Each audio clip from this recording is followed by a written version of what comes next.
Assalamualaikum warahmatullahi wabarakatuh.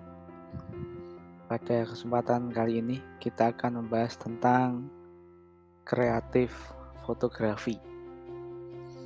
Nah, pembahasannya nanti akan kita bagi dalam 3 hal. Yang pertama, pengantar fotografi, kemudian dilanjutkan dengan tool gitu ya, atau perangkat-perangkat yang dibutuhkan dalam fotografi, serta yang ketiga adalah peralatan pendukung dalam fotografi.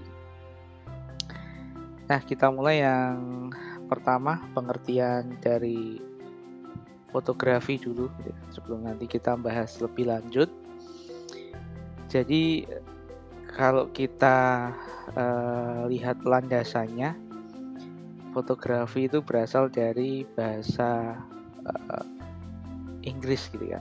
Fotografi yang bersumber utama dari bahasa Yunani, yaitu photos artinya cahaya dan grafo gitu ya, artinya melukis, menulis gitu ya, atau menggambar gitu ya, yang merupakan atau menggunakan media cahaya. Jadi kunci utama dari fotografi itu adalah cahaya gitu ya. Nah, kalau kita lihat dari pengertiannya, yaitu adalah suatu teknik, cara gitu kan, atau metode untuk menghasilkan sebuah gambar atau foto dari sebuah objek gitu ya, yang berasaskan dari cahaya tadi. Jadi cahaya tadi sebenarnya mantul gitu ya dari sebuah objek tadi, kemudian masuk ke media yang kita gunakan. Nah, secara sederhana seperti itu. Jadi bagaimana caranya kita gitu ya, teknik yang kita gunakan untuk mendapatkan sebuah gambar dari objek. Nah, sebuah gambar tadi bisa terlihat itu karena adanya sebuah cahaya gitu. Nah, cahaya ini yang paling menentukan gitu kan, seberapa terang cahayanya atau kebutuhan cahaya di suatu objek tersebut itu akan menghasilkan tampilan foto objeknya gitu ya. Semakin sedikit cahaya maka semakin tidak jelas gambarnya gitu kan. Ketika cahayanya over ya berarti terlalu silau gitu ya. Objeknya nanti juga tidak terlalu jelas. Nah, kemudian kalau kita lihat lebih jauh asal-usul dari fotografi gitu ya, itu salah satunya yang paling awal itu ditemukan oleh namanya Joseph Naisper, ini orang Eropa gitu kan. Dia pada tahun 1826, 1827 itu mencoba gitu ya, menggunakan sebuah kamera sederhana yang digunakan untuk mengambil sebuah foto dari tempat tinggalnya, dari jendela tempat tinggalnya, mengambil sebuah fotografi, karya fotografi pertama kali gitu ya, yang diberi nama View from the Window gitu ya, at Le Gres ini nama tempatnya. Tapi karyanya inilah yang dimasukkan atau dikenang gitu kan sebagai hasil fotografi pertama kali. Jadi kalau zaman dulu ya masih belum bagus gitu kan, masih belum karena teknologinya gitu ya, karena teknologinya yang memang baru sampai seperti itu. Nah, kemudian kita masuk ke alat dalam fotografi. Jadi dalam fotografi ini membutuhkan berbagai media gitu ya, atau butuhkan berbagai perangkat untuk menghasilkan sebuah gambar atau sebuah foto.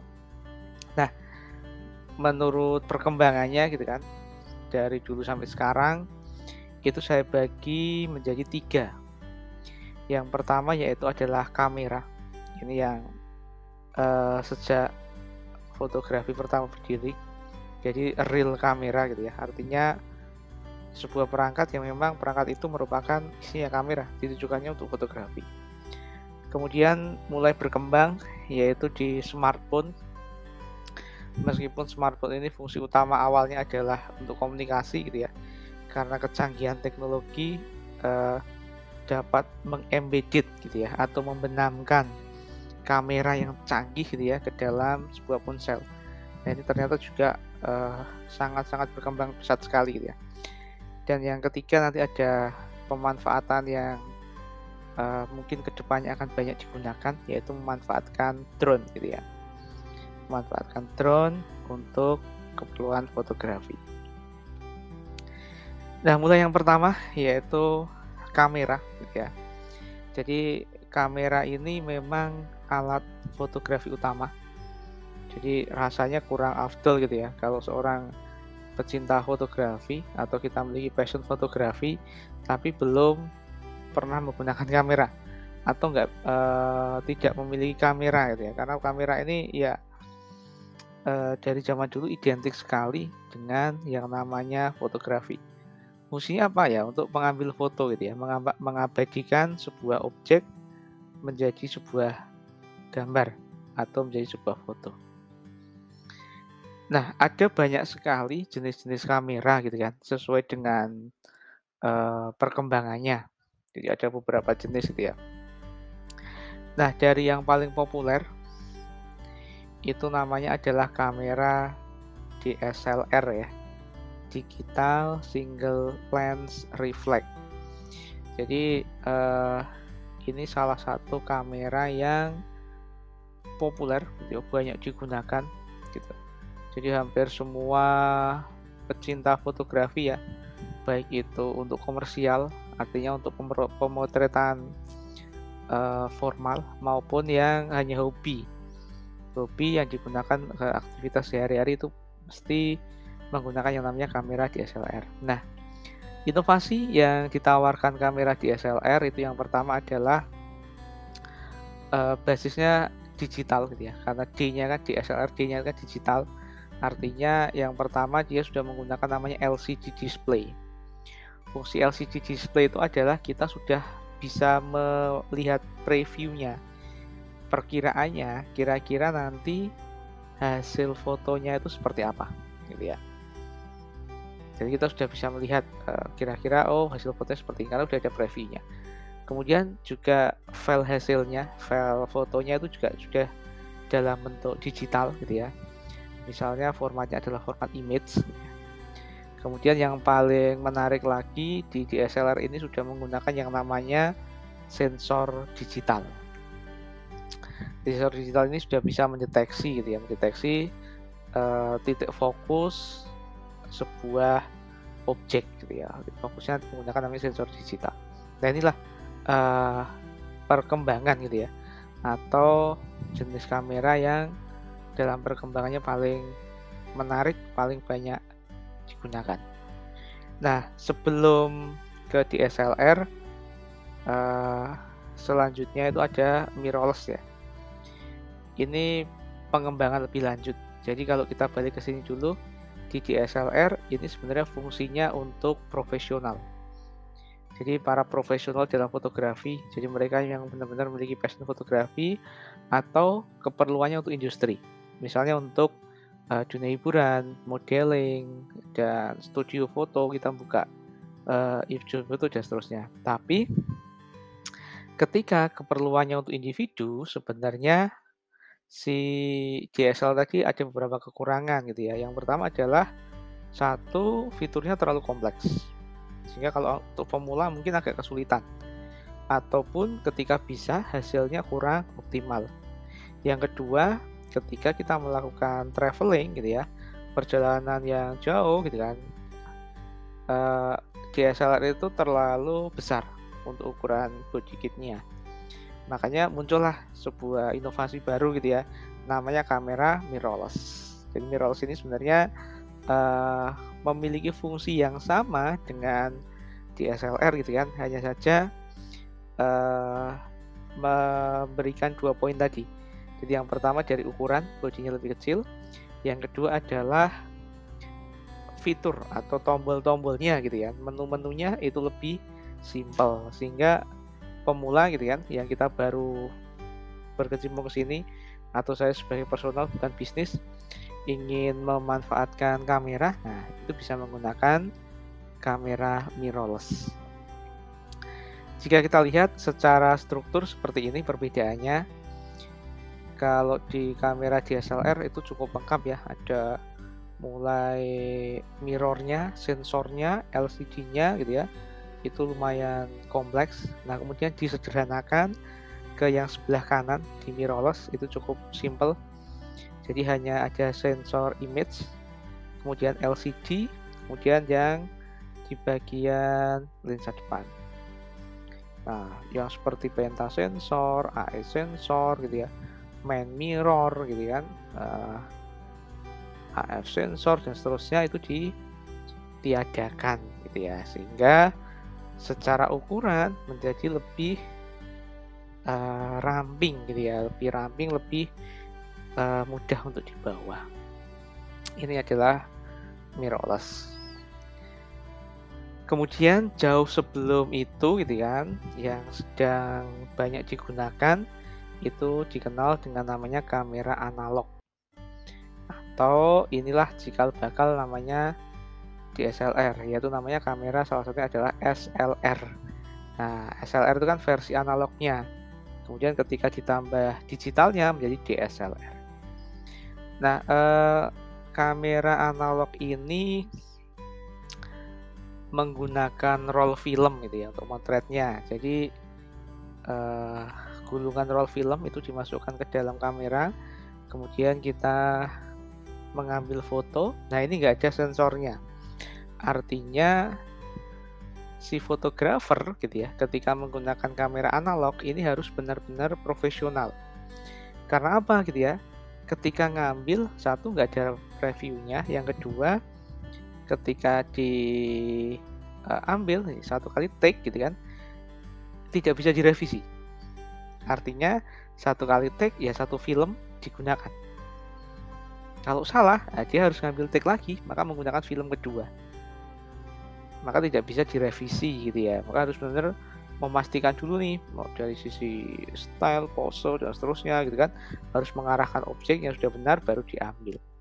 Inilah kamera dari analog, kamera yang lampau. Contohnya misalnya ada SLR, ada compact, ada rangefinder dan seterusnya. Kemudian salah satu jenis kamera lagi ada namanya kamera Polaroid gitu ya. Kamera Polaroid ini adalah kamera instan. Jadi konsepnya sebenarnya sama seperti kamera analog gitu ya. Ini juga menggunakan roll film, hanya saja bedanya kalau di kamera Polaroid filmnya itu dalam bentuk kotak gitu ya. Kemudian setelah take dicepret, hasilnya itu bisa langsung tercetak. Kalau biasanya kalau yang di analog kan harus nunggu ya. Terus kita gunakan cairan kimia. Kalau Polaroid langsung. Nah, Polaroid ini pemanfaatannya adalah untuk keperluan di industri misalnya wisata. Jadi misalnya ada kunjungan wisata gitu ya ke suatu tempat, misalnya di pantai, kemudian mereka pengen foto nih, kita ada pembuka jasa foto gitu kan. Nah, kalau kita menggunakan kamera misalnya analog, itu kan lama harus nunggu nih nyetaknya. Nah, kalau zaman dulu kan pengiriman belum semudah sekarang gitu kan, sehingga orang itu kunjungan nih misalnya dari luar kota atau dari luar negeri gitu kan, kemudian dia berkunjung ke suatu tempat wisata hanya 1 hari. Nah, kalau kita menggunakan analog kan nggak bisa langsung jadi harus nunggunya lama.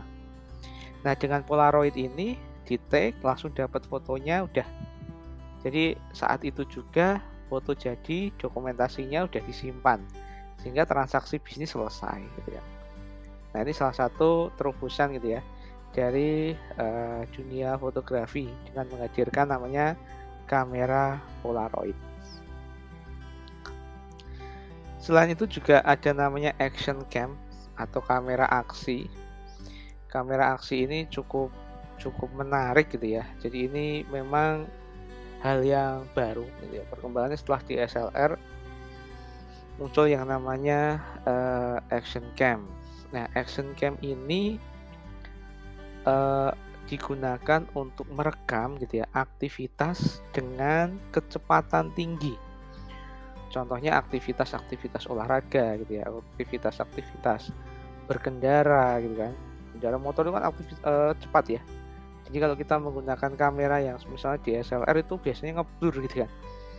Atau harus menggunakan teknik tertentu. Nah, kalau di action cam itu memang sudah dirancang bagaimana dapat mengambil suatu objek yang aktivitasnya itu kecepatannya tinggi. Nah, salah satu yang terkenal ya GoPro itu ya, salah satu terkenal dan pelopor dari action cam. Kemudian ada underwater camera. Nah, ini digunakan untuk mengabadikan momen-momen di bawah air ya, di dalam air ya, bisa di dalam danau, waduk gitu kan, atau kita sedang berenang, snorkeling dan lain-lain ya. Nah, ini kamera ini sebenarnya memiliki spesifikasi yang mirip atau sama dengan action cam, hanya saja ini dimanfaatkan di bawah air gitu ya. Nah, bawah air ini kan memiliki spesifik khusus ya. Yang pertama adalah dia tekanan ya, tekanannya berbeda ya, tekanan di bawah air dengan di atas air. Kemudian yang kedua, selain tekanan juga ada suhu. Wah, suhu ya, tekanan tadi kan bisa berkaitan dengan gelombang, bisa berkaitan defaultnya kan benda itu kan terapung atau tenggelam gitu kan. Kemudian juga suhu nih, misalnya kalau kita ngelihat acara-acara National Geographic gitu kan, itu kan banyak tuh merekam itu ya, ikan-ikan atau kehidupan di bawah air, dan itu sangat dalam ya, itu suhunya bisa sangat dingin. Kemudian juga ketahanan dari baterai yang digunakan. Nah, ini salah satunya adalah memanfaatkan kamera underwater. Nah, yang berikutnya ada kamera 360 derajat. Ini kamera 360 derajat ini dapat mengambil sebuah view gitu ya, itu secara 360 derajat memutar gitu ya.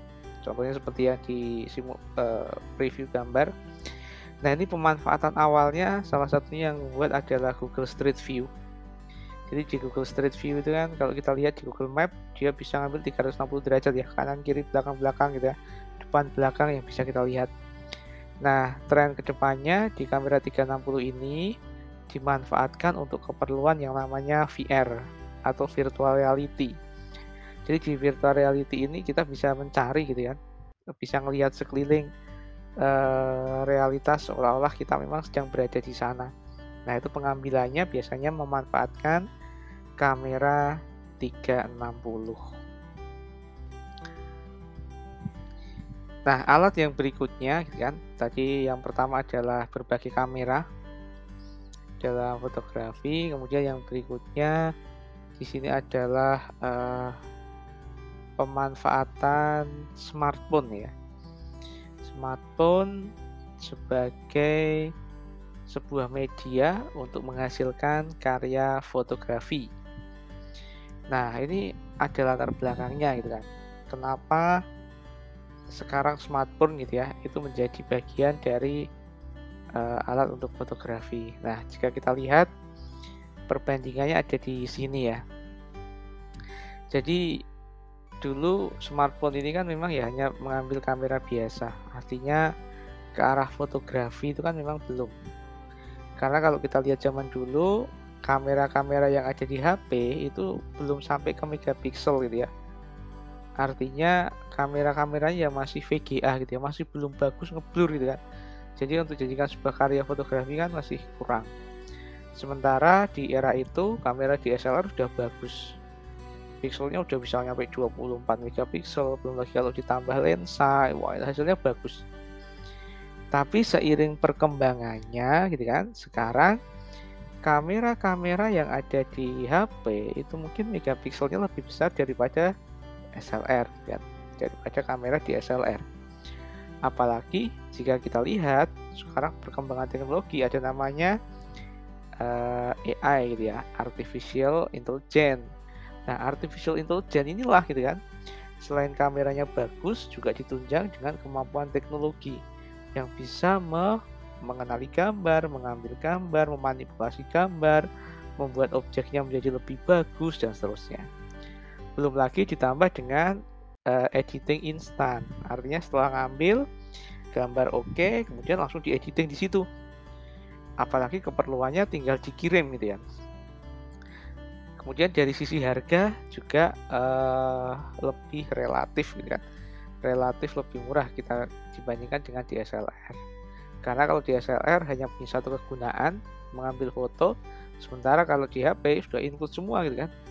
Apalagi sekarang lebih banyak kebutuhan fotografi itu kan untuk sosial media. Sehingga ketika ngambil, edit di HP sekalian, kemudian langsung dipost dari sosial media. Sehingga dari satu kepraktisan gitu kan, dari biaya dan dari teknologi itu sudah sangat-sangat memungkinkan di smartphone. Meskipun smartphone ini awalnya atau kalau dari dunia fotografi yang real atau yang resmi itu paling banyak digunakan untuk genre fotografi produk gitu kan, rata-rata digunakan di sana.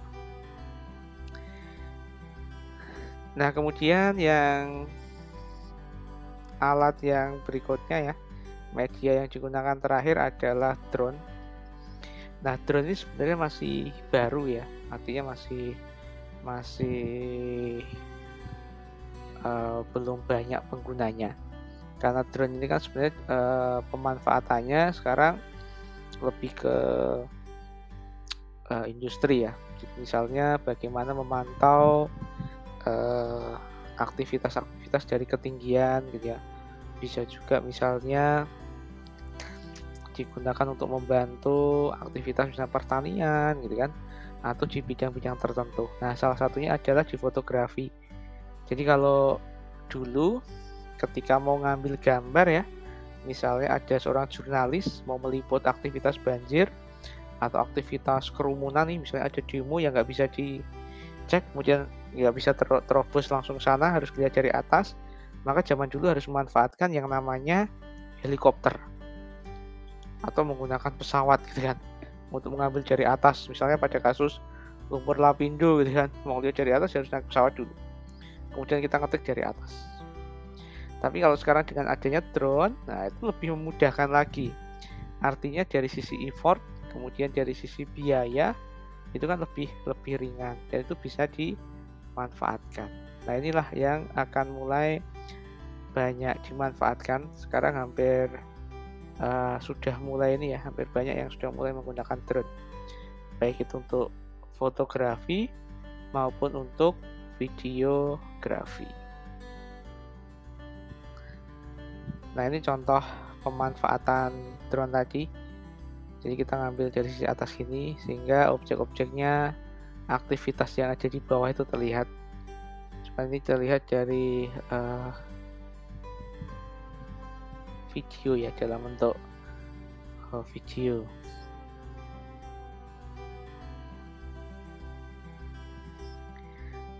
Selain dari alat utama tadi juga terdapat peralatan pendukung. Jadi kalau kamera smartphone itu menjadi alat utama. Sementara kalau selain alat utama tadi juga terdapat peralatan pendukung dalam fotografi.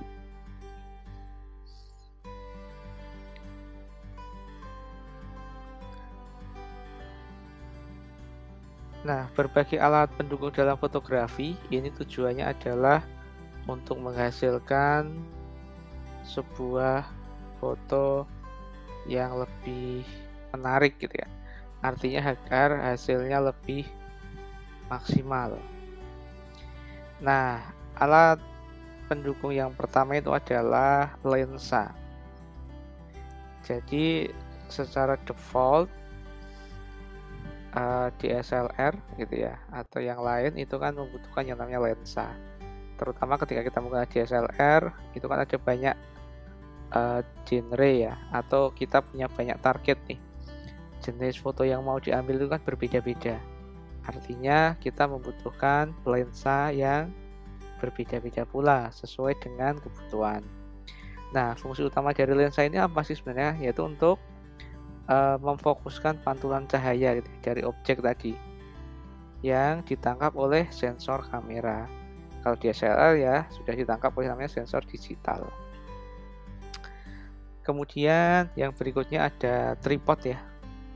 Jadi biasanya ada tripod, ada juga single gitu ya. Bedanya apa? Bedanya hanya tiangnya 1 atau 3. Nah, tripod ini tujuannya adalah tidak terjadi goncangan. Jadi ketika kita mengambil itu posisinya stabil. Ini juga bisa dimanfaatkan ketika kita sendiri. Artinya saya ngambil sendiri nih, sendiri untuk merekam diri saya sendiri gitu kan, atau ngambil foto sendiri, ya udah di tripod aja kemudian di timer. Nah, ini lebih menarik gitu ya. Kemudian yang berikutnya adalah flash atau blitz. Jadi kita lihat konsep utama dari